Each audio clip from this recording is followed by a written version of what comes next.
Ayan, good evening sa lahat. Seryoso tayo ngayon eh.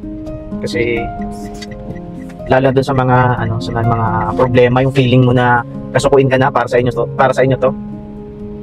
Alam niyo kasi may ikwento lang ako sobrang hirap kasi talaga ng buhay namin noon. Kung ngayon medyo nag-okay na, hirap pa din, pero compare noon, sobrang hirap noon. Kaya ako i-share sa inyo kasi di ba, syempre hindi natin alam lahat, yung iba sa atin may pinagdadaanan din na personal. Malay niyo makatulong. Noon, yung bata ko as in parang isang kahig, isang tuka lang. Hindi, wala talaga yun talaga yung yung buhay namin noon. Sa kabila nung hirap na yun, nagkaroon pa ako ng na-diagnose pa ako na meron akong sakit sa puso.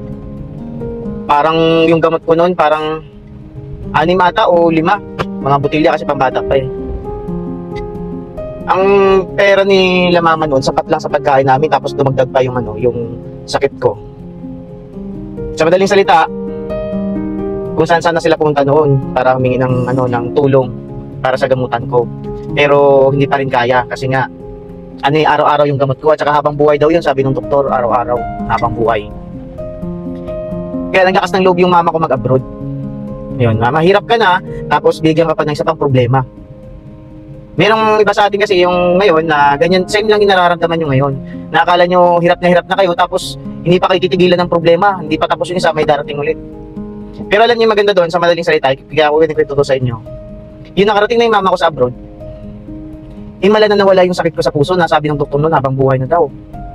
Nawala yun, ilang beses namin pinaulit pa check up yun sa Manila, hanggang bumalik kami dito sa Puerto, dito sa Palawan, wala na talaga yung sakit ko sa puso. Kaya kung ano man yung pinagdadaanan nyo ngayon, kung ano man yung nararamdaman mo na parang iniwan ka na ng Diyos, may ganun minsan eh, kasi tao ka siyempre, di ba?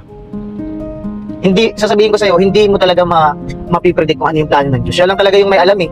Siya lang yung may alam ng plano niya. As long na, kaya ipasa Diyos mo na lang, pero gumawa ka rin siyempre. At kung ano yung nangyayari, yun na yung loobin ng Diyos. Ganun yun.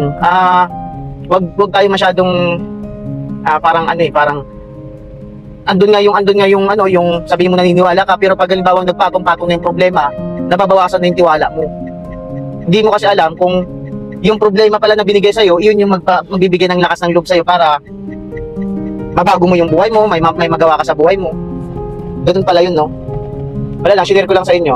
Kasi malay mo may makatulong kung ano ang pinagdadaanan nyo ngayon. Na kahit anong problema yan, hindi ka dyan dadalayin ng Diyos kung hindi mo kaya yan. Yung tatandaan lang natin. Ayun lang. Good night sa inyong lahat.